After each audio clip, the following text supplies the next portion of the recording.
Hello viewers, I'm SB and welcome to Total War Warhammer 2 Mortal Empires. This is a massive campaign. The map is made up of most of the maps of the first game's campaign mode and the second game's campaign mode together. You can see these are all of the playable factions and leaders. It really is, it's going to be a game of a scale that we've never quite played before here, and this might turn out to be kind of a long series. We're going to be playing as Ungrim Iron Fist, the Slayer King of Karak Kadrin, for a couple of reasons. Number one, he's got some new tech. There's some new dwarf units that came in the patch that dropped today, including these giant slayers. There's some stuff changed. Norska is finally in Total War Warhammer 2, proper Norska, and so he has a starting position that will put us into conflict with them. And also, dwarves are one of the very few factions that I've actually never played in this game. So I'm looking forward to this. I haven't played the game in quite a few months. Been waiting on this patch. It's a big release today. And I think with that we're gonna... Actually, I should probably read what his traits are, right? So we get to start with some giant slayers and some normal slayers, normal-sized slayers, and some thunderers, which are rifle guys. Obviously, dwarf rifles are a lot better than the gunpowder weapons that are available to other factions. I think that's certainly my impression of how it works in the lore, anyway. Only the Empire really has better stuff, or comparable stuff. I think we get a lot of it from the dwarves. And then, as a dwarf player, we have the Great Book of Grudges. I'm familiar with this. We'll see this when we get actually into the game. We have the underway movement stance that lets us travel under mountains and stuff, and a roster of heavily armored units with strong leadership and a variety of deadly war machines. I really like the siege weapon-based factions, so I'm looking forward to this. We have an upkeep and recruitment cost reduction for Slayer units, plus speed for all of the infantry units in our entire faction, not just in Ungrim's army. The frozen climate is suitable for us to settle in. I'm not actually sure how much stuff is frozen. I assume that some of the stuff up by Kislev probably qualifies. And then all of the Slayer units in Ungrim's army get bonus melee attack. And we're playing on very hard, very hard. Let's get in here. So, if you've never seen Total War Warhammer before, we will do some explanations of the mechanics once we get in here. Don't worry, we won't leave you behind. At last, Ungrim Iron Fist returns to the Slayer Keep, and with him come Rune Smiths willing to share the rules of the runes. Let the forges fire, for a new era in dwarven artifice begins. And not a moment too soon, for the Age of Reckoning is under threat. Urki and Groby scum of the Red-Eye tribe threaten the sanctity of Karak Kadrin and the surrounding dwarf holds. The ancestor god Grimnir will surely demand their deaths, and the Slayer King has never shied from killing greenskins. So Urki and Groby is orcs and goblins. The dwarves have a language called Khazalid, which I don't know, maybe like 100 words of, entirely from playing Vermintide. If you've never played Warhammer End Times Vermintide, or whatever the full title of that game is, and you like Left 4 Dead style games, by the way, I would strongly recommend that. It's the second one is really, really good. So like I said, I've never played dwarves before, but I'm familiar with sort of the terrain that we'll be in. I've been on this part of the map when playing as other factions. Hopefully there won't be any huge surprises for us. I know we're going to be surrounded by greenskins on one side, Orc and Goblin armies to our east and south, and then I believe there are going to be vampires just to the west of us, and they're also not going to like us very much, but I know that the vampire start has a little bit of a civil war thing going on, so we probably have some time before they're paying any attention to us. Also, I guess I should say right now, there are going to be some loading times and some enemy turn times. Hold on, we don't need this guy. Yeah, the enemy turn times might be a little bit long. Hopefully they won't be so long that I have to edit them out of the video. We'll see what happens.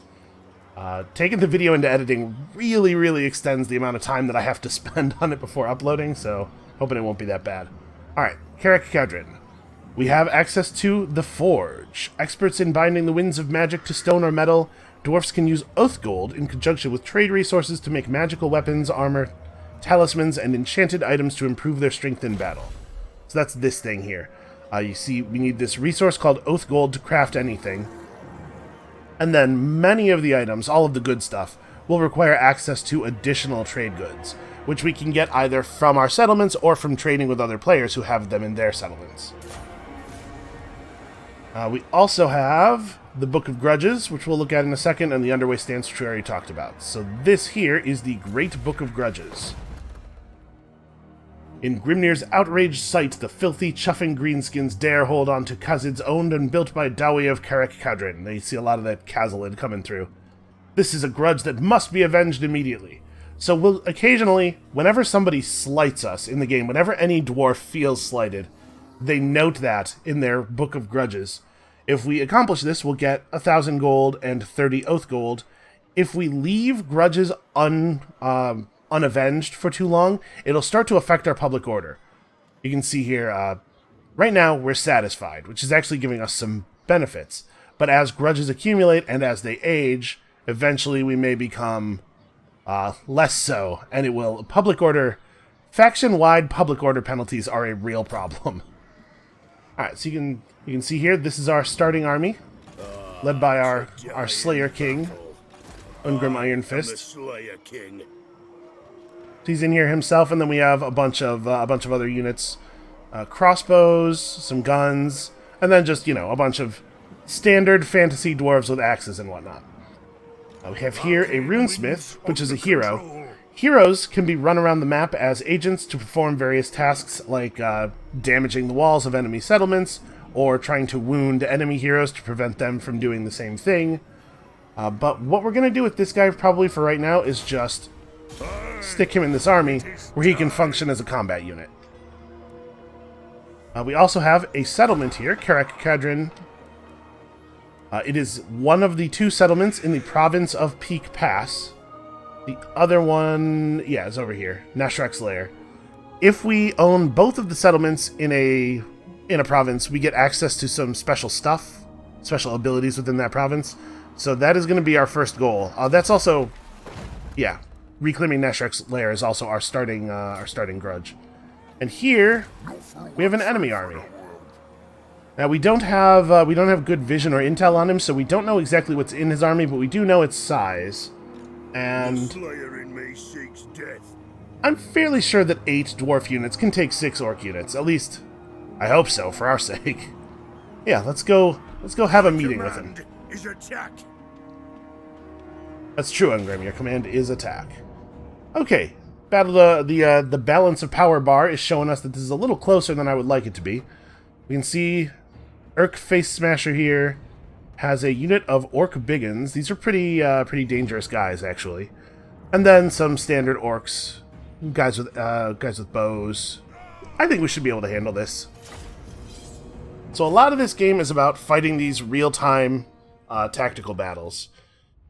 I am not super great at the battle part of the game. I mean, I'm good enough to be able to beat it on very hard, but a lot of our success is going to come from the strategy map and overwhelming the enemies with a superior economy that lets us run more armies full of better units. Alright, so we've got a battle map here that has, this is probably like a chasm with some narrow causeways over it, which is, I think, not particularly advantageous to either of us. Neither one of us brought a lot of ranged units to be able to, abuse the choke points or anything. That's fine. We're dwarves. I'm pretty sure that our strategy is just to run straight at the enemy until such time as we have, catapults and rocket launchers. And then our strategy is to hide behind the catapults and the rocket launchers. It is worth noting that our giant slayers don't really have anything particular to fight here. Units like this often do bonus damage against large enemies, and large in Total War Warhammer basically means anything that's horse-sized or bigger. So, although these Orc Biggins are bigger than normal orcs, they're not big enough to be considered large. Okay, so yeah, just as I thought, a chasm with some narrow land bridges over it. Okay. Well, I don't think we want to do anything terribly fancy. Let's take our ranged units. We'll just advance up this way. Maybe we'll split some of our force off and try to flank them. Let's take our ranged units and set them up here.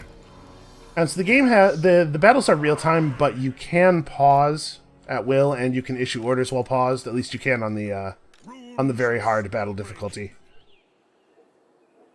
You can see our characters have these auras around them. Any unit within the character's aura gets a bonus to its leadership. You can see all the stats over there on the left. Leadership is basically morale. If a unit loses a lot of its leadership due to things like being flanked or being up against tougher, faster enemies, they'll break morale and they'll flee, which would be embarrassing for us. I believe that Slayers, however... Yeah, Giant Slayers and the normal Slayers are both unbreakable. They will never suffer leadership loss. They will never rout. They'll just stay in there until they die. There are upsides and downsides to that. I think we can get started here, though. Let's start shooting. Alright, I'm not gonna do anything terribly fancy here. Warriors. Let's just move up here and meet them. I guess we probably shouldn't be running.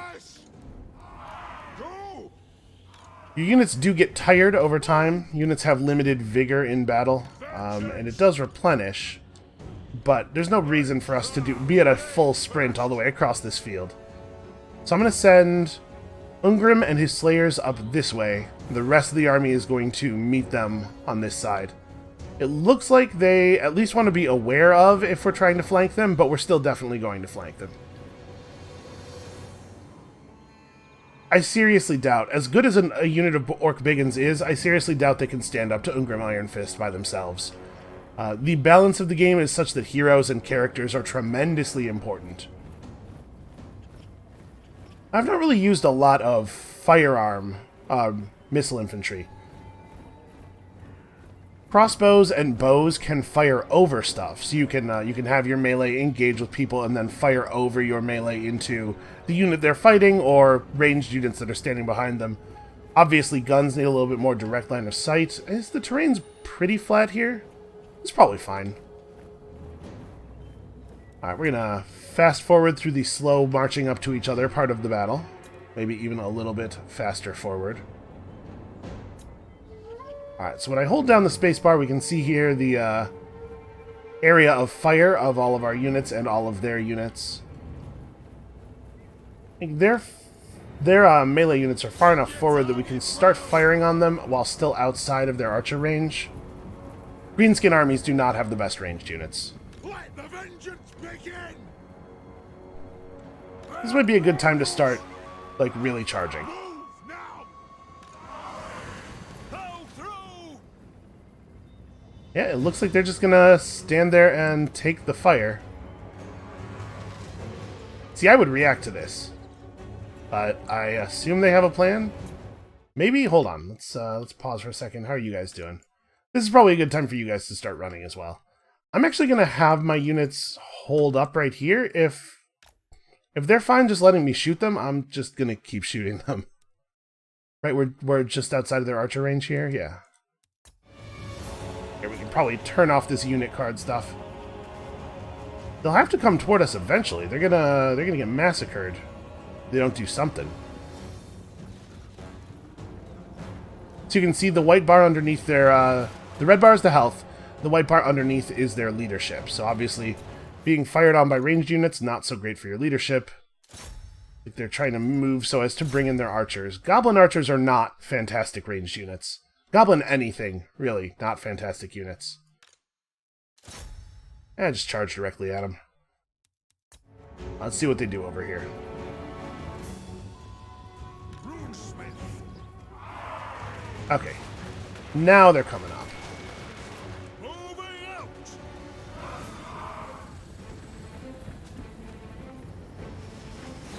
They've moved their goblins in a little bit more than I probably would in their situation. You know what? I think our guns have the goblins under control. Let's not let these orc archers just get away with attacking us for free. Their leader is on this side. So this is the big Urk Face Smasher. It's probably a pretty good fighter. You can see 58 melee attack, 46 melee defense. Those stats mostly affect whether you will hit or be hit. And then if you get hit, you take damage based on weapon strength. 450 weapon strength is a ton. Characters do a lot of damage. For comparison, each normal dwarf warrior has 28.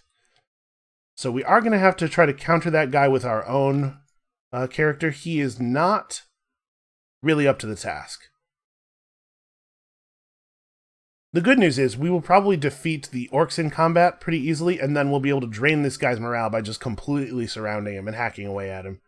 So I think I think this is probably under control. Our Rune Smith is just going to have to keep his attention for a little while we finish off the rest of his support staff here. And on the other side, we are meeting, and it looks like our Slayers are losing this battle. Ungrim himself is a little bit on the slow side.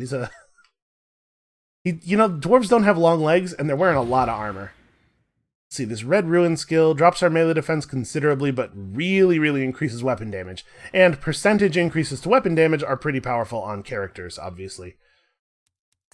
So I think I'm gonna pop this just as soon as he actually makes contact with the enemy unit. Oh, he kind of lost his charge there in the back of his own guys. Okay.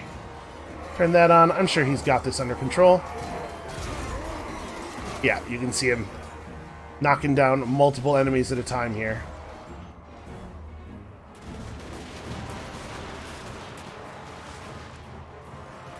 Alright, so we're having some line of sight problems. Our warriors on this side are blocking us a little bit.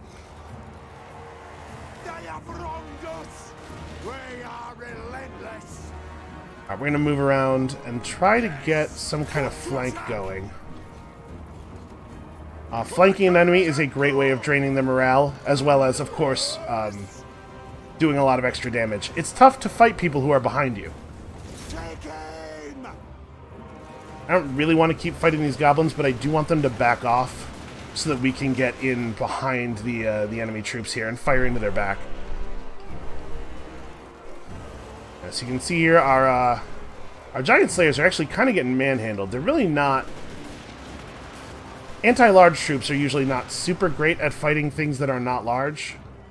The battle over here seems to be going... Wow. So here's the thing about Slayers. This is why I said that being unbreakable is kind of a mixed blessing. It sucks to have a unit retreat when you really need them to keep fighting, but most units, when they get low on health like this, will run away, and as such survive the battle to be replenished later. As you can see, like, these guys are about to run because their health is getting low. These guys will break and run soon. Slayers, not running, will actually get annihilated. Their unit will get completely removed, which is actually harder for me to deal with than them just taking 90% damage but surviving the battle. So I'm going to pull these guys out. I think Ungrim can probably finish it from here. You'll notice he has taken effectively no damage.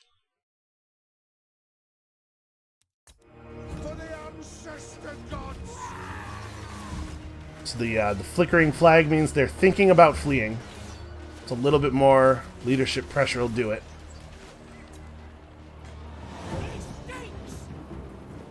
And there they go. Now the white flag means they're running, but they might regroup and come back at us. You can permanently break a unit if you break it enough times or you do enough damage to it. Let's finish making these guys flee.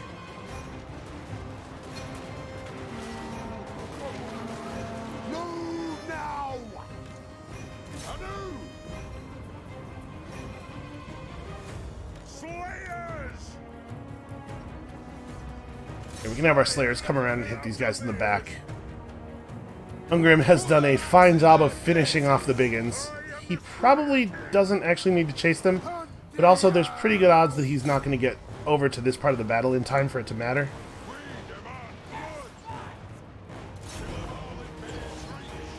And this is a horrible situation for these poor orcs.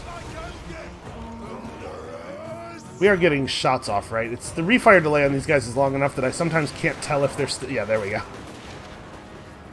So yeah, you can see all of the orcs are wavering. Getting hit in the back is really, really bad for your morale. Okay, you can see these guys now have a white flag with a skull. That means they are permanently broken. They definitely will not come back. And it turns out all of the enemy units are in that condition, so we win the battle.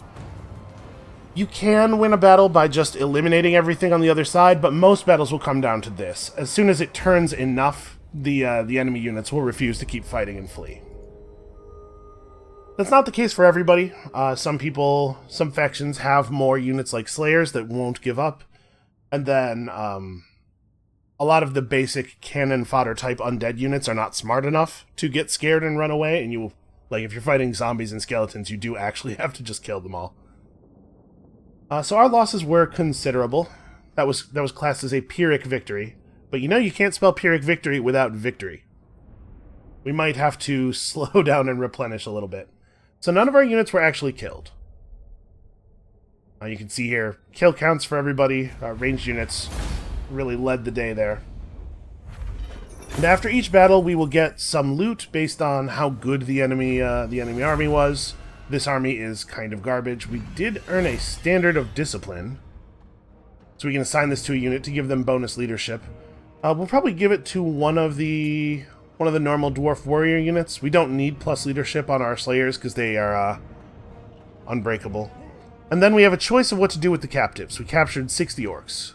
So we can release them, we can ransom them back to the orc tribes, but first of all, our dwarves will be bummed out that we didn't just kill them, because dwarves are kind of horrible people. And secondly, anybody who doesn't like orcs will be upset that we're just giving orcs their troops back. And as you might imagine, anybody who doesn't like orcs means basically everybody. So instead, we can put the captives to the sword. Our dwarves will be ecstatic about doing this because, again, they're kind of horrible people. There's really no downside to doing that. It's the only reason you might do the other thing is if you're trying to curry favor with the faction you're fighting, or if you really desperately need the money. The Slayer in me seeks death. Alright, his army's been driven back, and we did scatter them pretty bad. Unfortunately, they're outside of our movement range here, depicted on the ground by this little yellow circle around us. So we'll move as far as we possibly can, and then because we're in a region that is owned by us, we can do some recruiting. The units that we can recruit in this region are determined by the buildings that we have in this region. Apparently, the only recruitment building we have in this region lets us get Slayers, so we're just going to get 3 units of Slayers. We can only be recruiting 3 units at a time in this region. Eventually we'll have the ability to recruit globally from other regions, but, you know, in order for that to happen, we have to own more than one region. And you can see all of our injured units will replenish over time. We'll gather reinforcements from the surrounding area as long as we're in friendly territory. We're not healing up terribly quickly, but we can pick up some bonuses to our replenishment rate over the course of the game. Alright, what else do we need to do over this game? Before the end of the turn, over the rest of this turn. This guy is going to flee back toward Nasharek's lair on his turn, which is why it's important that we be recruiting new units, because we're going to have to give chase. Obviously, we can't let them escape and rebuild. Also, I need that lair. Alright, here in Carrick Cadron, we have a number of building slots. We start with the settlement building. Every settlement has a building that sort of represents all the basic stuff, so you don't have to micromanage that. It gives us some base income, some growth, which is the resource that lets us upgrade the core settlement building, unlocking more building slots, and provides a basic garrison in case the city gets attacked. And here we have our Slayer Shrine of Carrick Cadron. Provides a garrison of Slayers, unlocks recruitment of Slayers. And once we get the settlement up to a higher level, we'll be able to upgrade this until it allows us to recruit Giant Slayers, and eventually gives us a whole bunch of passive benefits.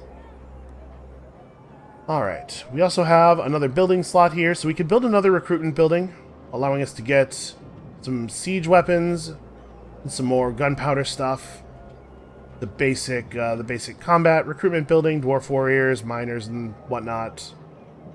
I honestly think that the Slayer Shrine is probably good enough for right now as far as recruitment goes. There's also purple buildings, which give you advanced military technology, walls, and garrison defense. And then over here, economic stuff.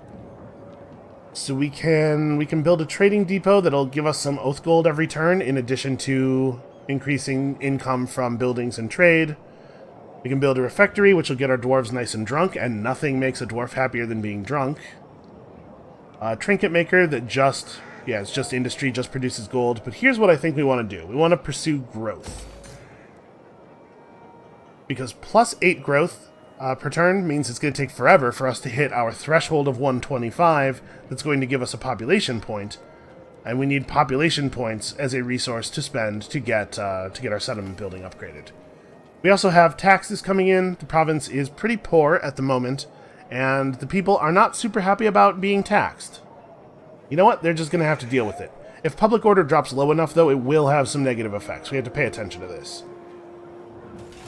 I think we're pretty much good, though. Oh, research. Right. We have a tech tree. Wow. Okay, this is not really a tree.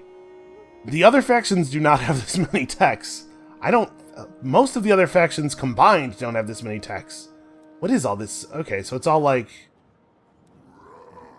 Okay, and they research very quickly. So it's a bunch of small, incremental effects that you just have to navigate your way through. Dwarf society is complicated, I think is what's being communicated to us here.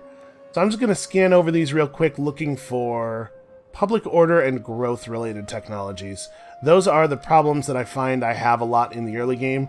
It's really important to get your growth going because... Okay, here's a growth tech. This is what we're going for. It's really important to get your growth going because a lot of the good buildings that give you access to good units are gated by settlement level. So yeah, we're just going to head straight for that. Plus 5% income from settlement buildings. I mean, it's income, technically. It's going to be a very, very small amount. And just for some scale here, this is where we're starting. We're all the way on the eastern edge of the map, pretty close to the northeast corner, actually. Up here, the frozen sea. So you can see the border where the map becomes impassable there. We are pretty far away from most of the stuff that's happening in the world, but I think our campaign goals are going to take us out into the everything. Let's see here. How do we actually win the game? Well, we could win a long campaign victory by ensuring there are no active grudges remaining, ensuring that the Great Slayer Shrine of Carrick-Cadron has been constructed, which is the top level of this building, I'm assuming? Yeah, Great Slayer Shrine. We have to completely destroy the Norskins, the Clan Molder Skaven, the Crooked Moon Goblins, and the Wood Elves. To maintain control of 10 provinces, including these ones, either by direct ownership or through vassals and military allies. Maintain a total of 7 units of the following type, and maintain 100 units in total. So at least 5 full armies. Okay, I think this is all very doable. Might be kind of a long campaign. We're going to have to go to the west side of the continent in order to wipe out Arguelon at the very least. But it looks like... Oh, the Spine of Sotek. I think the Spine of Sotek's on the other continent. Well, we'll have lots of time to figure out where things are. For now, let's focus in on our small-scale problems. So, like I said, there are a lot of other factions. When I hit end turn, each of them cycles through and takes their own turns one at a time. Like I said, the goblins, or the vampires here, start in a state of civil war. There are like 4 vampire factions down there, and they all kind of hate each other. So we have until they resolve this to clean up our greenskin problem, because then we're going to have to worry about vampires coming up through the pass toward Carrick-Cadron. As it stands right now, it is walled, and it has a garrison of 10 units, which is not inconsiderable for this point in the game. But when the vampires are united, they're definitely going to be able to bring an army that could lay it low. So we got to figure our stuff out by then. There are many, many, many factions in this game.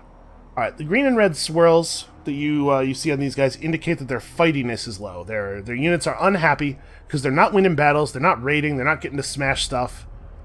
So the orcs turn to fighting each other.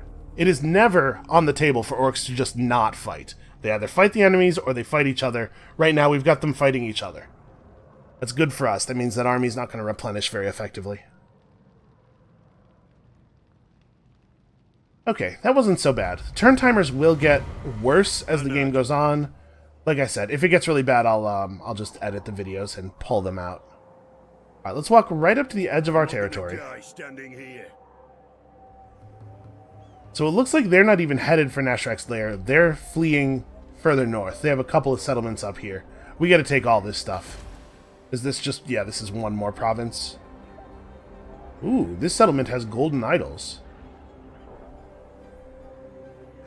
And over here we have some dyes. Okay, so the trade goods are important, like I said, for the forge. But also, once we have trade goods, we can set up trade contracts with friendly nations that neighbor us, and we can make a lot of money off of those. It's important to have trade goods. Now, if we step 1 foot over this line, we'll no longer be able to recruit, so I'm going to stop right here, and we're going to do one more round of local recruitment. You can see up here our treasury and our income. Each unit in your army has an upkeep cost. You can see in the middle of the bar there. This unit costs 137 gold per turn. Each one of these costs 169 per turn. So we can afford to recruit these 3. We'll still be positive on income, but we can't make our army much larger than that. Hopefully this will be good enough. Okay, we could upgrade our growth building. It would only gain 7 growth, but actually 7's a pretty large percentage increase in our growth. I think that's worth doing. It's only 850 gold. Yeah, alright, we're almost broke, but growth is super, super important. When we upgrade this settlement, once we get to 2 population points and we upgrade this settlement, we're going to gain another construction slot in the settlement. When we upgrade it again after that, we'll gain 2 more. And that will give us access to some good military technology, some more recruitment structures. It's important for us to get on that fancy military tech, because I imagine that a lot of our best siege engines are gated behind it. So we have Skaven, Tomb Kings. These are the Empire provinces. The different races have different banner shapes. You can see dwarf banners are shaped like this. These are Bretonnian. I don't know all of the factions in the world, but I've played enough Total War Warhammer now to have a pretty good idea of who's who. Yes, you can see these guys are suffering attrition damage. They're killing each other as they retreat because they're all very upset about what's going on. And they've completely abandoned Nashrak's lair to us. That's good news. We could probably put this in fast forward mode. We don't actually have to watch them have their little power struggle. You can see the banner here indicating that the little red face under the banner, rather, indicating that they hate us very, very much. Like I said, it's going to be a problem. Once they no longer have the other vampires at their throat, it's going to be a problem. Alright, let's move in. So once we leave our territory, we're also going to stop getting replenishment. So unfortunately, that unit of Giant Slayers and the unit of Slayers we started with are still in pretty bad shape. But I don't think it's a good idea for us to wait. First of all, we want to capture our whole province as quickly as we can. And secondly, I'm a little worried that there might be more than one Red Eye army. We might see some reinforcements coming down from the north. We want to make sure we have Nashrak's lair under control by the time that happens. And that's it. Some of our turns are not going to be terribly exciting. I do wish that there was a way to set it to be in fast forward mode by default, because you can turn this off at any time. But usually I want it on. It is most often the case that you really only care what your faction and a couple of other factions in your immediate area are doing. And as we get more settlements and more armies, we're going to start to have vision of more stuff, and so we're going to have the camera zooming around to show us what any army that we can see is doing. Eventually, it will become a little bit of a problem. There's some camera settings we can fiddle with to minimize it. These are Dark Elves. The Dark Elves are very far away. Hopefully, we won't have to deal with Dark Elves at all. I think our faction goals looked pretty completable without ever having to touch them. Alright, we finished our technology, so I'm just going to keep heading toward heavy quernstones. Quernstones, maybe? I have no idea. I don't know what a quernstone is. Income up from toolmakers, and then these little side branches are just, improved versions of the things. Okay, I mean, toolmakers make decent money. A 15% income upgrade on those is probably pretty meaningful. We might go back and finish off Toolmakers Guild after we get this. What else is around here? Income from mines and quarries. We can only build those in places where there is gold and silver and stone available. I am the Slayer King. Okay, they have a very, very small garrison here. We should be able to take this pretty easily.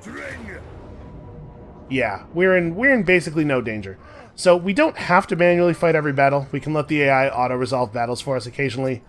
There are going to be some fights like this where it's not worth our time to focus in on it. Now, if I had fought this battle manually, the Giant Slayers wouldn't have died, because I would have kept them outside the fighting. But also, I honestly don't think these Giant Slayers are very useful to us at this point. The Orcs aren't going to be bringing anything large at us. They don't really have a lot of cavalry. They do have Orcs that ride boars, but I don't think they have access to them this early in the game. So honestly, this guy not taking up a slot in our army, and us not having to pay him, is probably okay. Alright, let's occupy this settlement. Obviously, we don't want to sack or raise it. This is important to us. Alright. Units replenish much, much faster when they're inside a friendly settlement. So we've done it. We've removed our grudge, we've gotten our reward. And with 30 oath gold, we actually can build stuff. However, all the stuff we can build right now is pretty low quality. I think I want to probably save my oath gold, because the higher quality items that have the better stats require quite a bit of it. What? Oh, we've also gotten enough XP on our characters to gain some levels here. So this is Ungrim Iron Fist's level up tree. You can see there's a lot of stuff going on here. We'll talk about all the options in detail as they become more relevant. For right now, plus 10% movement range for his army, I think is probably the best skill in the entire game. Like, I think you should do this with everybody. I honestly kind of think they should remove Route Marcher and just improve the speed of all armies by 10%, because it's so much better than all the other skill points that it's like objectively wrong not to take it with your first point, and that kind of sucks. It sucks to have stuff like that in the game. Alright, this guy could improve his... While he's attached to this army, he's increasing our chance of finding magic items in battle, so we can improve that chance even further. We'll talk about corruption later when we have to worry about some corruption. When we start fighting vampires, that'll be relevant. We can improve his damage walls action, so he creates more wall breaches. Improve his chance of wounding enemy heroes. But you know what? I think he's going to be in this army for a while, so why don't we improve his actual fighting skills. So we'll make that leadership aura that I was talking about earlier even more effective. It produces 5 additional leadership. And now that we have a full province, we have access to commandments. So we can declare a commandment on the province, and the province will get some kind of benefit. 5% tax rate is pretty weak, given how low our tax rate is here. You know, 15 additional growth does sound pretty good, actually. Lower the construction cost for buildings, that's also relevant. Sometimes buildings, as we level up the settlements, the buildings will start getting really expensive. 2 public order is not nearly enough to counter what's going on here. Public order in a region always falls when stuff in that region is conquered. It'll recover quickly, it's not a big deal. I think we're going to go for the extra growth. I really, really, really value growth in the early game. I grow restless. Okay, and let's go ahead and pull in some Slayers. So, you have access to the global recruitment pool whenever you are in a settlement, a friendly settlement, or if you're in the encampment stance, if your army is in the encampment stance out in the world abroad. My vows will be satisfied with this. We don't need to use the global recruitment pool because we have local recruitment buildings. You can see the cost for global recruitment is doubled, as is the number of turns it takes to actually summon the unit, or to recruit the unit. But the global recruitment pool will become extremely valuable to us as the game goes on. Alright, our army's actually going to be in really good shape after this turn. Are these their only settlements? Do I see them anywhere else? This whole area is their color on the map, but there aren't actually any settlements in here. I think all of these mountains belong to Karak Ungor. So yeah, we might be able to wipe these guys out before the end of the episode, actually. That'd be a good start, a good strong start to what will hopefully be a tale of glory for Karak Kadrin, and not us all getting murdered by vampires in our sleep. So we're getting pretty close to our income limit, right? After we summon these 3 groups of Slayers, we might actually be slightly negative on income.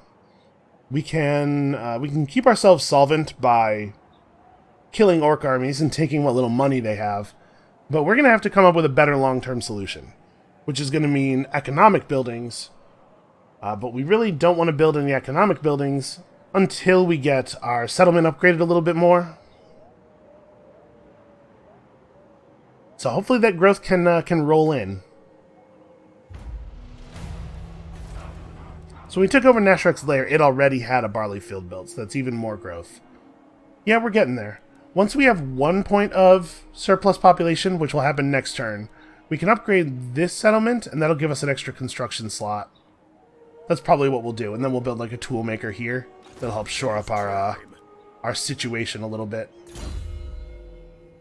Okay, we gained another level. The battle had almost put us up to level 3, and then the passive XP gain of leading an army has pushed him over. So, we've unlocked this group of skills. Once we spend 4 skill points inside this group, it'll unlock Iron-Willed, which is fine. But the real value of that is that it then unlocks this box, which contains things like a massive casualty replenishment rate buff for his whole army, or the Lightning Strike ability that lets you jump an army without allowing any other reinforcing armies nearby to join the battle. And eventually, wow, a research rate buff for... That's actually pretty cool. That's not the skill that is here for most races. We also have the Oath of Forging, which gives us 3 Oath Gold per turn. You know, we probably ought to take this. And then, of course, yellow stuff is generally personal battle ability improvements. I'm going to take Oath Gold 3 per turn. The earlier we can get that Oath Gold coming in, the better. Alright, well, let's put some pressure on them. If there really was only one Red Eye army, we might be able to just get in here and take the whole place over before they can rebuild. You can see they're trying to recruit some new units. They're having a tough time, though. That army's very embarrassed. And orcs deal with embarrassment the same way they deal with all other emotions, by killing people. It's actually all stimuli. Any kind of stimulus just causes orcs to kill. If they're hungry, if they're sad, if they're happy. Extremely true if they're bored. They might be deadliest when they're bored. So you can see on the other side of Karak Ungor we have Fort Jakova. This is Kislev. Kislev is an empire of men, not actually part of the Great Empire, but probably friendly enough. We can probably make friends with them and trade with them. And if we can make friends with them and trade with them, they'll be a useful buffer against the horrible, horrible things that live in the north, which we will have to come into contact with eventually, but I would like eventually to maybe be a time many dozens of turns from now. It looks like he has managed to recruit some units, so they're now at 9 units in this army, plus 6 units in this garrison. This might be a tough fight. Tag them. Pray I meet with No, they do have a second army. Alright, I think let's do this. There's no sense in waiting. So they've recruited some nasty skulkers. I said earlier that goblin units in general are bad. Nasty skulkers are a definite exception to that rule. Also, what's his face here? Urk Face Smasher is leveled up enough to get himself a war boar. Alright, aside from that, it's pretty standard stuff. Their ranged units really haven't managed to replenish at all. But we do have to deal with the units that are in the settlement garrison as well. I think we should be able to handle this. There's a lot to be said for the combat prowess of an orc. Orcs are pretty scary, but I think dwarves are more so. And dwarves have been fighting orcs for literally thousands of years. They're pretty good at it. You can see here we have a loading screen tip about vigor. Every unit enters the battle fresh.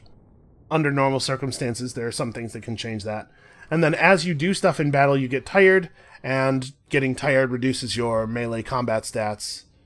So it's important not to have your units like run around too much. There are a lot of other things like in a siege, when you're sieging a walled settlement, climbing up siege ladders is very tiring, as you can imagine. You know, try to imagine climbing a ladder in like 200 pounds of armor. All right, so they're starting far enough away that we can't even see them. I don't think we really have any fancy tactics here. I'm pretty sure we just kind of set up in a big line and we march forward. Honestly, we're pretty much how we are. I'm going to split the characters a little bit so that the leadership auras cover more units. And we're mostly slayers at this point, so probably we should expect high casualties on both sides of this battle, which might make it difficult to deal with that other Red Eye army we saw. I don't know, we'll see what happens. Alright, now, it is important to note that we probably will not be able to see the nasty skulkers at first. That's kind of their deal, being very sneaky. Yeah, we have no idea where they are. Alright, well, they will just appear on us at some point soon, so we need to make sure that our ranged units are not going off by themselves. Anywhere they go, the melee has to stay close. Do not run. Everybody wants to run by default. You know what, I'm just gonna grab the whole army, and we'll just shift the formation forward. Go and meet them. And the moment the ranged units get in range, obviously we'll have them stop, and then the melee units will walk through and around them, so that we don't just get charged by orcs. But honestly, this army is basic enough and weak enough that I'm not too scared of them. I imagine that dwarf ranged units are, for ranged units, pretty good combatants. Not going to be as good at fighting as, like, a slayer, but they're just in open retreat? Really? Is this a strategy? Are they employing tactics? Oh. So we sometimes will lose sight of units. That's based on line of sight. There's a little hill in between us and them. They can also hide in the forest. I think that's their plan. They're going to move their ranged units into the forest, so we can't draw a bead on them until we're close enough for them to fire on us. I don't know, it's an okay plan, I guess. Can I turn the formation this way? Like, I don't know. Don't run. We got plenty of time.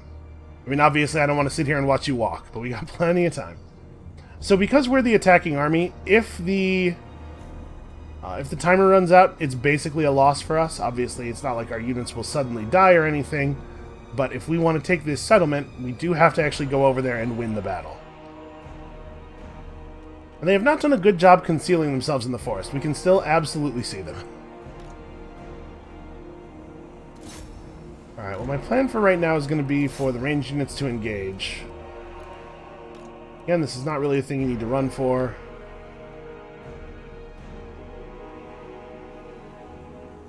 Their own ranged units have such a short range that we...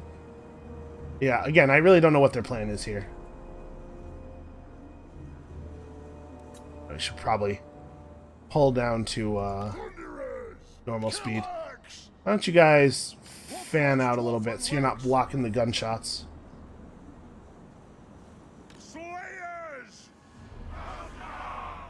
We outrange them, and I don't really see any reason to do anything other than wait here. These guys are actually pretty far away.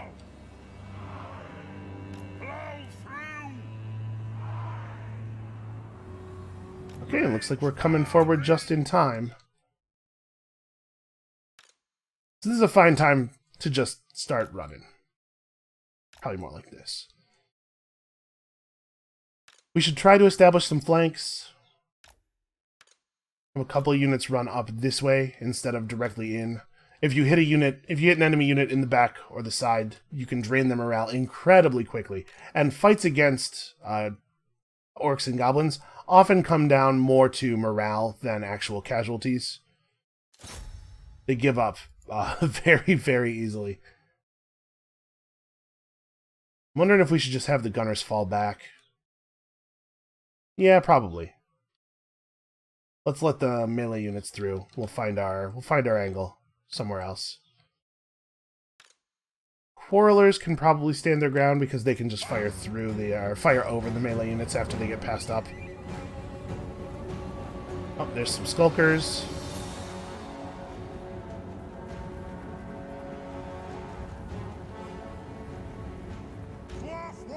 Okay, they didn't really hide that well. I kind of thought they were going to do a better job. Okay, so another thing that I haven't talked about yet is what happens when an army loses its general. Urk Face Smasher is riding in the way an orc war boss generally does, and I do have to admire his bravery. He's going to get a pretty good charge off with his boar. Man, that's a pretty good war boar. Look at that. But if he's defeated, his entire army is going to suffer a significant leadership loss. So we're going to engage Ungrim on him immediately. Let's see if we can just take him down right away. This character should probably stay on this side of the battlefield just to continue providing his leadership aura to everybody. So I think my plan for right now is you guys meet there. We'll get the gunners around so they can shoot the skulkers in the back.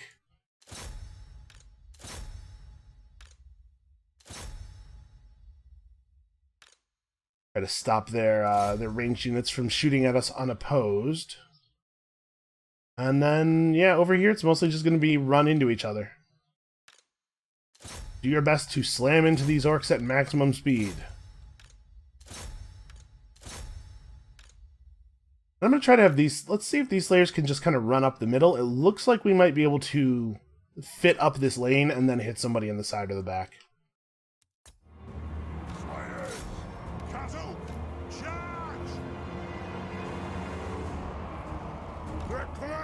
Get him!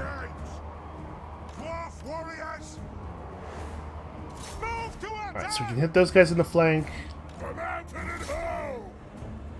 Actually, I'm probably not actually in a shootable position here. The enemy lord is immediately dead. Good news for us. Like I said, we're going to try to grab ourselves some flanks here. I'm not too worried about these ranged units in the back, given their relative weakness. And you can see, over here, we're breaking them immediately. We haven't even really done that much damage yet, but the flank is terrifying. The fact that their lord recently died is terrifying. And we're going to have them fleeing almost immediately. And in most situations, if an army flees with a lot of its health remaining, it still is on the battlefield, right? It's still on the campaign map, and still a danger to you. In a settlement battle, an army that flees the field is destroyed. They have nowhere to go, right? So, in this case, triggering a retreat is total victory for us. I guess just shoot those goblins in the back, because the skulkers, man, the loss of their lord really shook them up. I was not expecting it to have quite that dramatic of an effect. Units take morale effects from other nearby units, so if you see a lot of surrenders like this, a lot of people breaking, it's going to cause other people near them to break as well. They see their battle brothers, their allies, turning and running, and they can't help but follow suit. So we have kind of a morale cascade going on here. It looks like some of them are starting to get it back together. The skulkers want to fight again. Nope. As soon as these dwarves turned around and faced them, they changed their minds.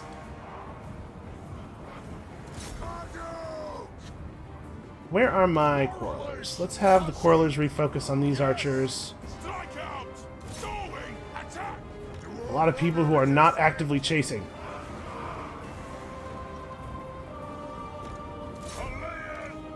Just gonna assign us all targets so we don't stop running. You can also defeat a unit by forcing it off the battle map. If we make them run all the way to the edge here and off of it, that is as good as destroying them in this case. They're technically still playing. It's technically the case that they're still, alive and working, but man, their whole army is just about in retreat. They're moving away from us, certainly.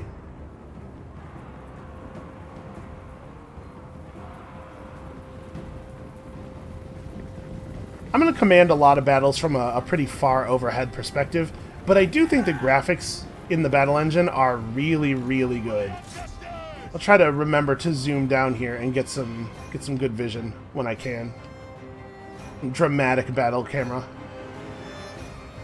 You gotta give it to these skulkers. They keep getting their nerve back. Oh, now they're permanently broken. I think we're seeing the final rout of this army. Well, that actually went really well. We didn't really lose that many guys. Largely on account of goblin and orc cowardice. Largely on account of the foolishness of their general. You know, you ever heard that old phrase, the whole "for want of a nail" thing? Little decisions, little bad decisions in battle can cascade tremendously. Look at that. Urk Face Smasher didn't even manage to kill a single dwarf before, I imagine, Ungrim Iron Fist just cut him in half. We weren't zoomed in. I didn't actually see what happened. But I assume it has to be something like that. And then most of these losses were while they were running away. I gotta say, I like an army that is largely composed of Slayers. I think these things are going to have some serious liabilities against tougher enemies or enemies that fight back for longer. But against Orcs, they're pretty terrifying. So that is the complete destruction of their army. Oh, we got an item there. I should let that finish playing out. Okay, we got the Shield of Talos. First discovered in the far south by Tomb Raiders, the Shield of Talos grants the wielder a great defensive boon against missile attacks, and it was automatically equipped on Ungrim. Yeah, sure. Seems fine to me. So characters, in addition to having a level up tree, have a number of equipment slots and can also equip followers and banners and stuff. So we got another level. We picked up Oath of Forging. We could get some extra melee attack. We could improve our Death Blow skill. So as long as his hit points are below 50%, he gets extra armor piercing damage and weapon damage. Or if his HP is less than 20%, he gets even more of that stuff and also a bunch of physical resistance. I kind of think we should continue along the blue tree. So the way the skills usually work out, they're kind of color-coded. Yellow skills are personal combat improvements. Red skills are combat improvements for the entire army. And blue skills are more like campaign map stuff. So like a better chance of intercepting an army on the underway, or reduced enemy siege holdout time. Actually, this is a phenomenal skill. Oh, but it doesn't, the amount of time we take off of the enemy siege timer doesn't actually increase with more points. Alright, Untainted is about dealing with corruption. Like I said, we'll worry about that later. You know, 1 point in Wallbreaker seems like a pretty good idea. I would really love to get to Lightning Strike. I think Lightning Strike is fantastic. An Inspirational Leader is really important for an army that's going to be constantly on the march. Yeah, let's start here. We're going to grab this, and then I'm not sure what else we'll do, but I want to get at least as far as Lightning Strike. Alright, it's probably going to be a couple of turns before our army is really replenished. Pick up a new skill for this guy, so he can get some Oath Gold generation. With 3 points in, it'll be 3 per turn. That's compelling. He can also get some activated abilities. So Rune Smiths are sort of like wizards. I'm not 100% sure what the deal is with them, how they work, but basically they have spells. So this is a spell that gives all allies within 40 meters 30 armor. 30 is a considerable amount. I think we should probably pick this up. We can also increase our armor piercing damage, lower the cooldown of our runes, and damage the enemy's spellcasting resource. I think let's start with armor. This is a lot of armor. And our Slayers could use a little bit of extra toughness, you know, so as not to have half of them die in every battle. Ornery Backslider here has a significant army, and he's still recruiting. He's probably going to go to a full 20 units. Which is worrying. But we probably can't really afford to recruit anymore. Oh, we're outside of the province where that recruitment building is anyway, so we'd have to use the global pool, which is not something we can afford to do right now. Alright. We have 1 point of population surplus, but we no longer have the money to upgrade this settlement. We could really use a big infusion of cash. Well, let's get Karak under control. We'll meet Fort Jakova. It's entirely possible that they'll like us enough to start being friendly with us immediately, based on the fact that we're killing all these goblins, because they probably have been at war with this goblin tribe as well. Or, greenskin tribe, rather. Nobody likes to have orcs and goblins on their border.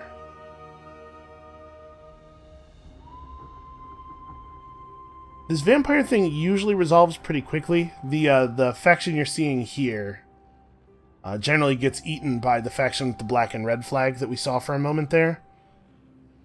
So I am eager to conclude our business with the Red Eyes quickly. And then once we've done that, we can start worrying about the sort of the larger geopolitical landscape. The longer this particular group of vampires holds out, the better it is for us. Tempelhof. It's been a long time, and there are a lot of factions, so I know all the flags. I don't remember all the names, necessarily. Also, a lot of them have really similar names.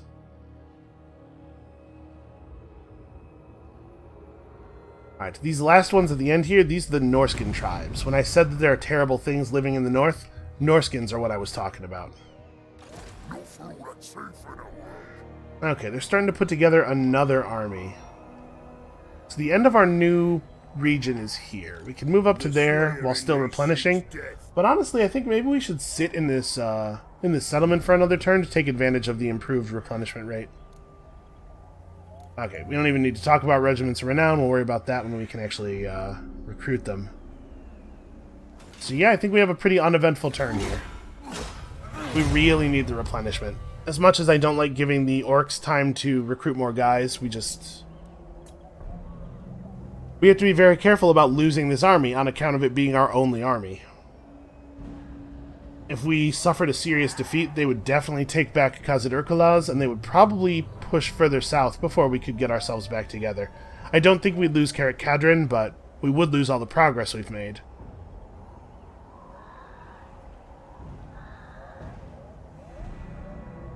Okay, so one of the Empire provinces declared war on that group of vampires that we want to survive, and then a different Empire province immediately declared war on them. So I'm not sure what's going on over there, but hopefully Talabakland will be able to distract Ostermark enough to keep them from killing Tempelhof. Oh! Wow, they came right after us, huh? Okay, I have to say I'm a little surprised by that. I was expecting them to build up this army and then have the two armies march out together. Okay, well, I don't know that we're going to get a better opportunity to take this thing than to take down Ornery Backslider here than right now. So that is what we're going to do. You can see the turn timers are already starting to get a little bit longer.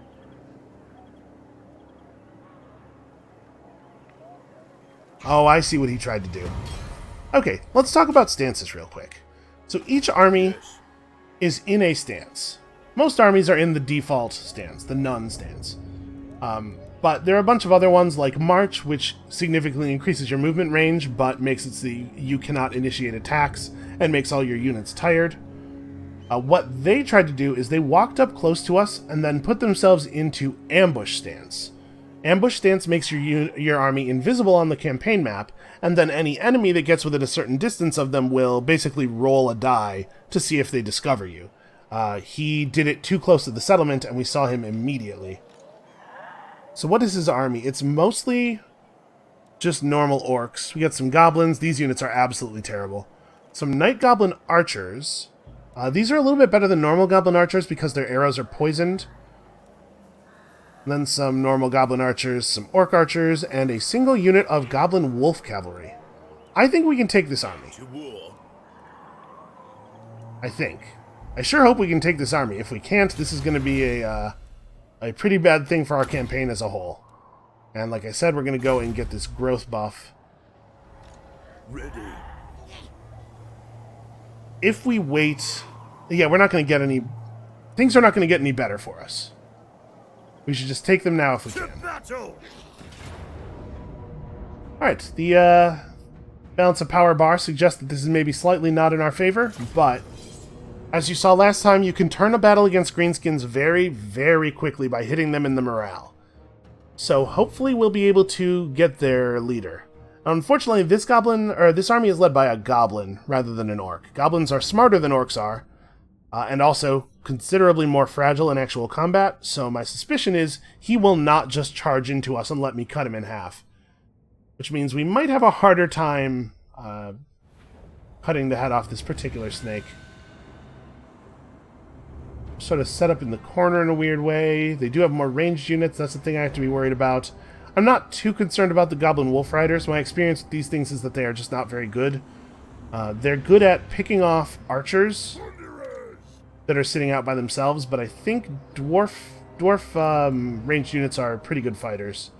And also, we just won't leave them sitting out by themselves. That's how I'm going to solve that problem. We should probably take a bunch of these guys that are way off on the side and bring them over into the part where the battle is. Again, just kind of keep the characters in positions where their auras are affecting most of our army. My doom approaches. Are they gonna charge me? Because I'm okay with that. If they want to come over here, we attacked them. Technically, they're under no like particular impetus to come get us.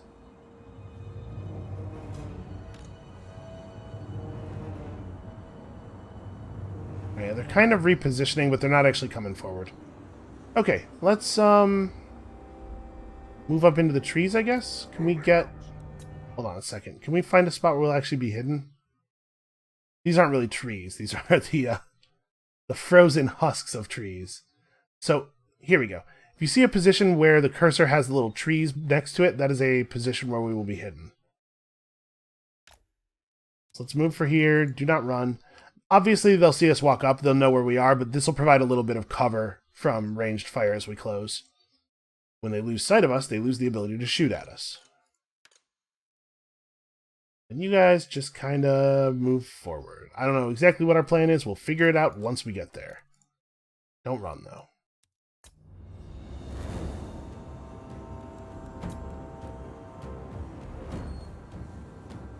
Man, dwarves are slow. It's interesting how the balance of power bar at the beginning of the battle was against us, but right here, we're already considered to be winning.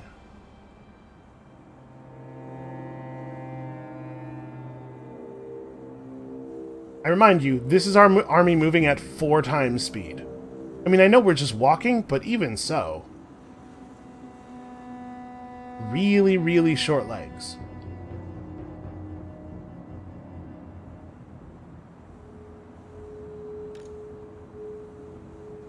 I don't think we're actually going to be in range to fire on them. Oh, maybe we will be. Okay, hold on. We should probably fan out to the side a little bit here. First of all, to stop taking ranged fire, and secondly, to threaten these guys. We'll go ahead and run a little bit, just to stop taking fire.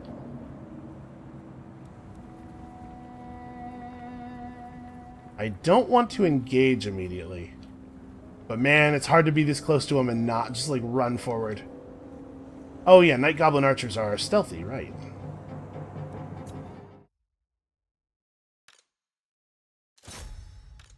I'm just going to issue the attack order. Go ahead and try to make it happen. Thunderers have remarkably short range relative to Quarrelers. Like, these guys are already in missile range. You would think that the guns would be pretty good at projecting metal, you know, a good distance. All right, I think it's time.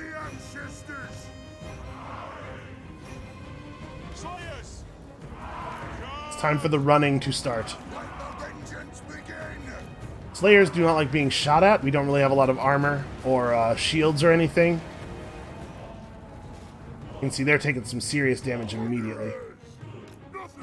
We're going to have to move our Thunderers out to the side, I guess. It's kind of hard to use gunpowder units because of the direct fire thing.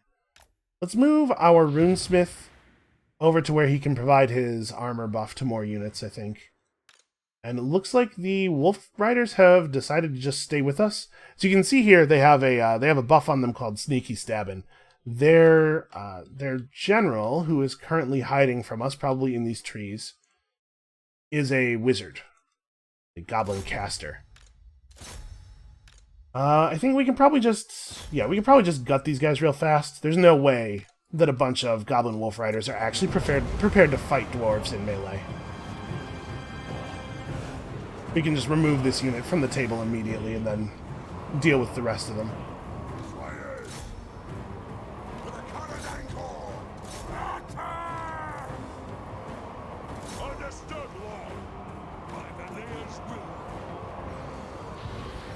This has a 60-second cooldown, and it costs nothing. We have no, like, casting resource, so should probably just use it every time it's available.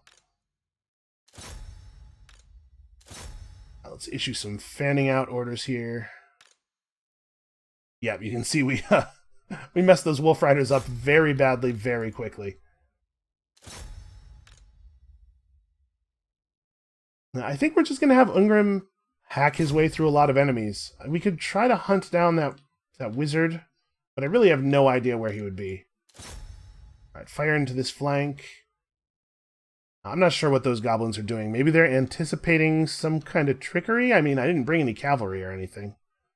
Yeah, we can fire into these guys. Here's the downside of flanking, is that you make yourself more vulnerable to flanks from enemy ranged. Okay, our ranged unit is beating their ranged units, and we have some extra guys that we can devote to assaulting their ranged.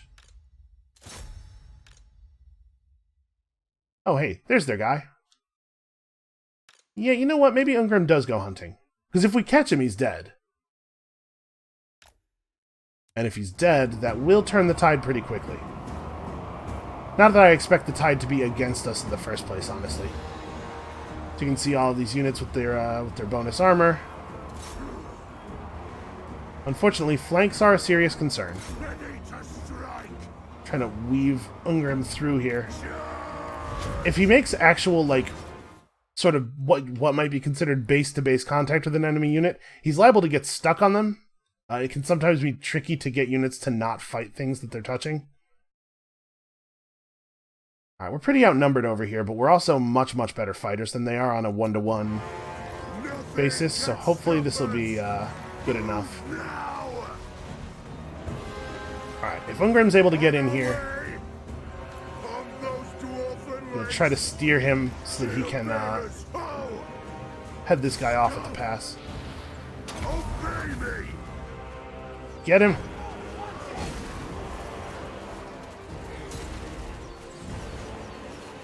Come on. Okay, yeah, each hit is doing... He's only got to hit him like 5 or 6 more times. So that's probably pretty much over. Let's have the Thunderers change target to these guys. Destroy that flank if we can. Rune Smith is in here. Yeah, we're winning this. We're winning this front of the battle, but we're taking some pretty heavy casualties. How's it? Ooh, we're actually... I think we're just losing this front. That is not ideal. Right, you stay focused there. These guys are about to break. Once they do, we'll have the Slayers run over here. Get in on the side.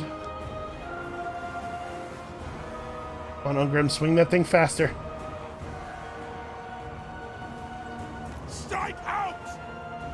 That's a route. We're gonna run up this way. Just us moving forward will cause their ranged units to stop firing. They have to flee. And then we'll hit these guys in the back. And we can collapse this entire flank this way. Do I want to retarget the ranged? Yeah, probably a little bit.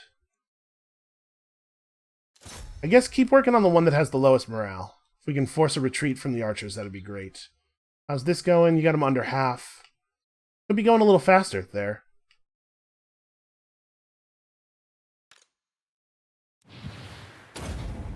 That is definitely worth the skill point we spent on it. So it has a 25-second duration, and after that, a 60-second cooldown. Okay.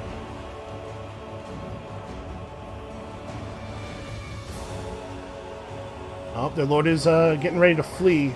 Hopefully Ungrim can kill him before he gets away.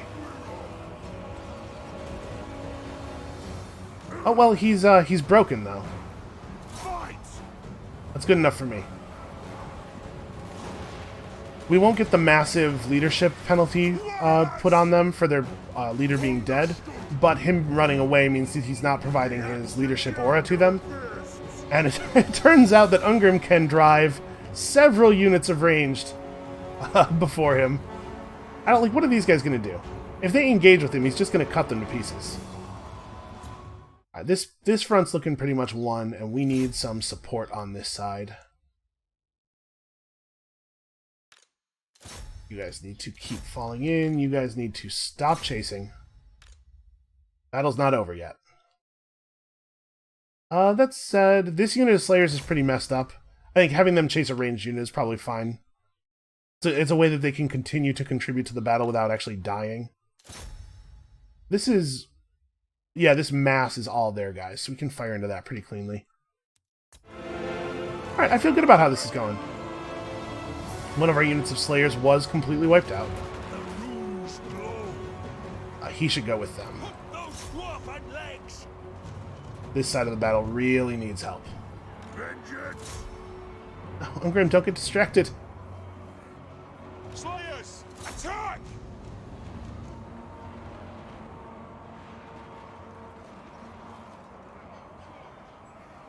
Yeah, we've taken a lot of losses, but this is good for us. Slayers, vengeance. Victory is in our grasp, mostly because of morale again. Gotta get a little bit deeper here so I can affect more people with my buff. Move now. That'll do. War of vengeance. Dwarves, ready axes. Slayers, get moving. Okay, that front is totally collapsed. Let's Attack. get over here. Your targets well. Dwarf honor is at stake. Ungrim is actually just gonna... He's just gonna fight all of these units by himself. No big deal.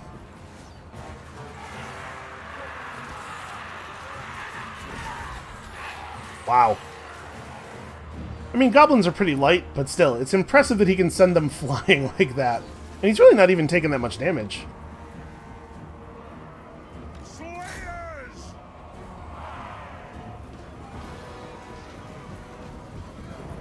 Well, one has to imagine that this is about to completely collapse. Yep. There's a route. There's a route. Okay, that was really good for us. We took a lot of damage there, but we have pretty much wiped out the Red Eye army, which means it's just a matter of marching over to that other settlement and finishing the job.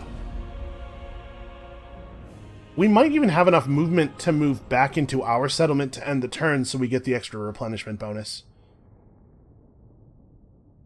Yep, we deployed about half their number. We killed almost 3 times as many of them as they killed of us. I gotta tell you, goblins are not good fighters. Orcs are pretty okay fighters. It's tough for an orc to go one-on-one with a dwarf, though. Yeah, man, look at the kills on some of these Slayer units.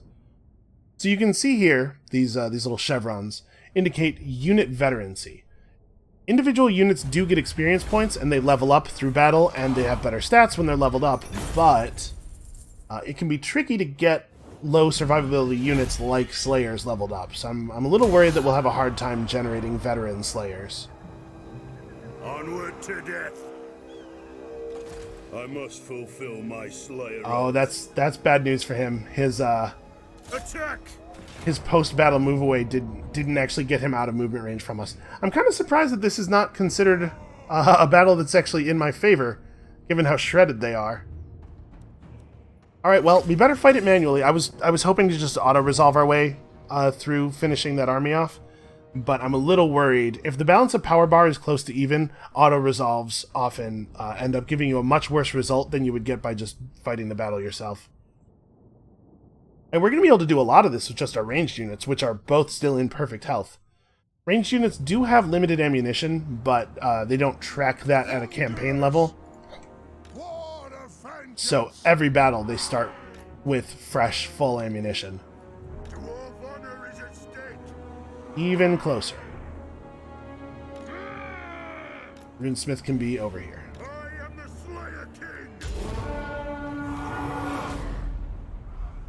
Alright, let's do pretty much what we did last time.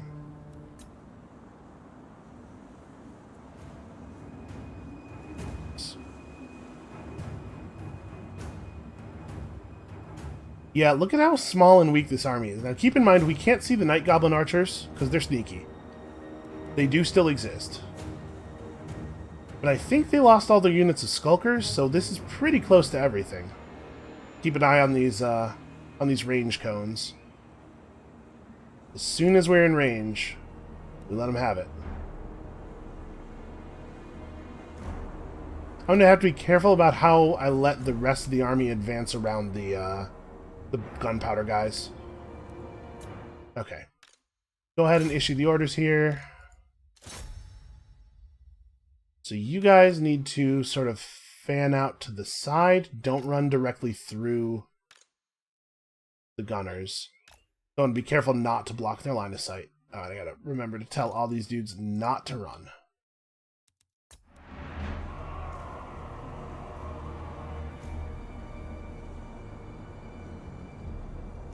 And yeah, you can see the edge of their range cones here and here.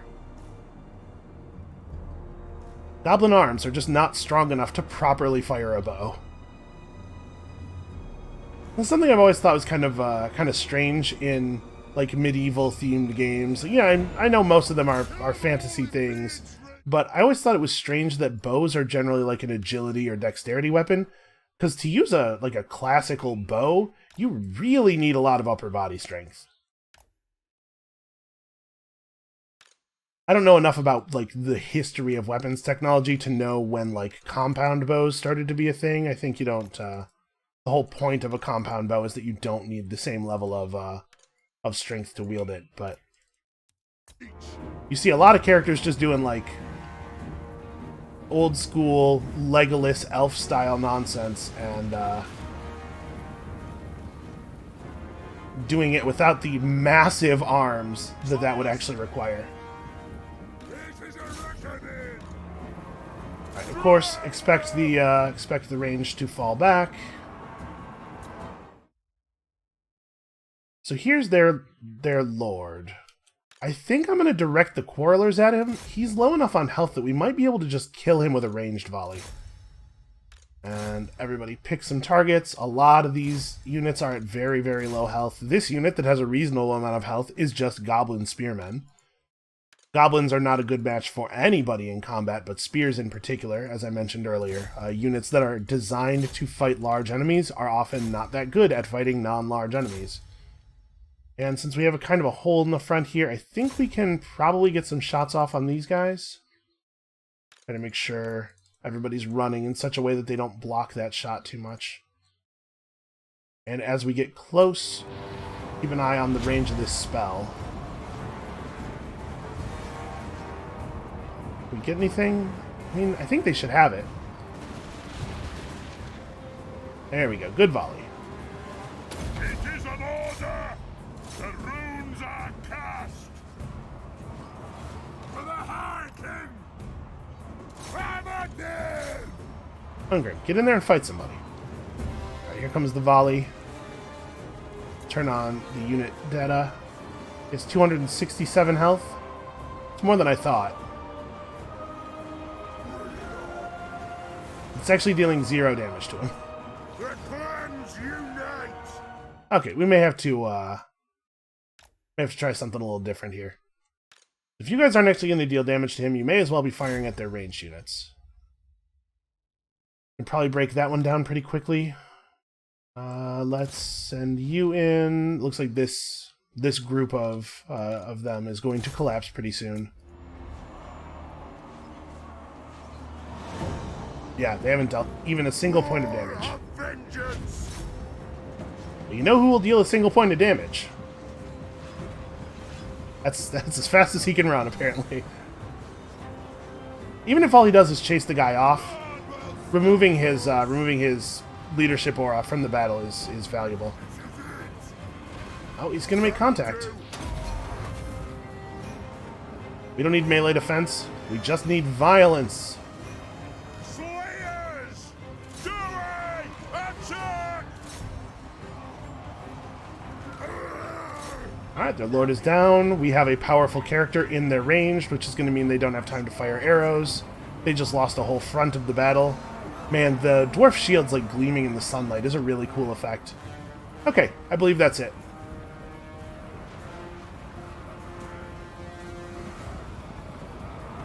Slayers! Vengeance! I guess, actually, you don't have to chase those guys. So remember, anybody with a skull by their flag is not going to turn back around. If we get all of their units to be showing the skull flag, then the battle is won. These guys are doing a remarkable job of holding on despite being in open retreat. The clans unite! We haven't technically triggered the retreat flag on them, despite the fact that they are definitely running for their lives. There we go. Okay, I think losses were fairly minimal there. We did have a whole unit get lost, which is a shame.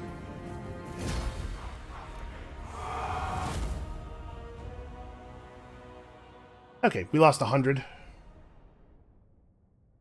So we are going to have to replenish a little bit before we can finish this off. We'll fall back to the settlement and figure things out. One other thing we can do is we can actually collapse our injured units together. Like we could merge these three and produce one full strength unit of Slayers. You know, just it takes all the surviving figures and pushes them together into one group.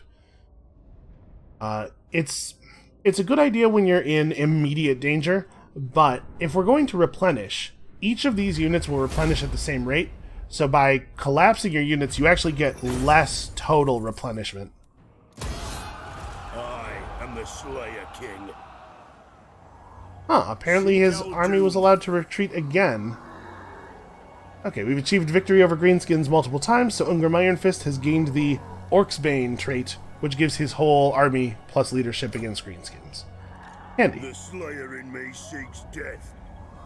Well, first of all, let's take a level up. I think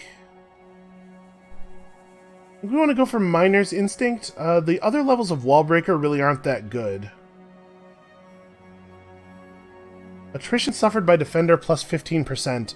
Once you've laid siege to a walled town for long enough that they run out of supplies, they start to take attrition damage while inside the city, and it's really significant. It's a lot. But I don't know that it's worth speeding that up. You want to reduce the time until that kicks in, but it's so powerful by itself that I don't think it needs a buff. So I don't think any of these are great. Miner's Instinct, the ability to intercept enemy armies that are trying to sneak around us. I could see that being really valuable. Alright, we need to spend 4 skill points in the previous group to get... Oh, a rune that just does direct damage. Yeah, I definitely want that. Let's pick up this... We aren't really doing a ton of armor-piercing damage right now. I guess we'll pick this up, and then we'll get 2 levels of Strike the Runes. To die in battle. Alright, Olug's pretty weak, but Karak Ungor as a major settlement has walls and a real garrison. No food that's safe in the world. Alright, we should be able to finish this off. Wow, really? 5 of my units died. Okay, I shouldn't have auto-resolved that, apparently. Moving. We lost more units fighting those 3 torn-up archers than we did in the previous battle. Auto-resolve is bad. The auto-resolver does not do good work. Yes. Alright, can we make it back to the settlement? It looks like we actually cannot. We just barely cannot. Well, we're gonna need to fall back and replenish. It's unfortunate, but we really can't pursue what will be basically a battle against a full army between these two, with just what we have left here. We do have enough money now, and because we're not paying as much army upkeep, some significant income to go ahead and expand this and hopefully get something reasonable built here. And you can see our public order is diving fast. When it hits negative 100, we're going to have a group of rebels spawn. That's very bad for us. So we are going to have to actually do something about this. We could increase public order by 2. Let's see. We need 41 more points of loss.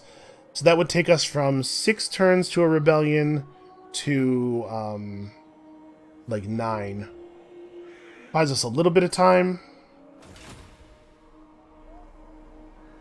We may have to call Ungrim Ironfist back. I really don't want to do that until we finish things. But I think this first episode has gone on long enough. So thank you all so much for watching. I really appreciate it. Come back next time to see if we can close off our war against the Red Eye before we start to suffer serious consequences back home. And we'll see you then.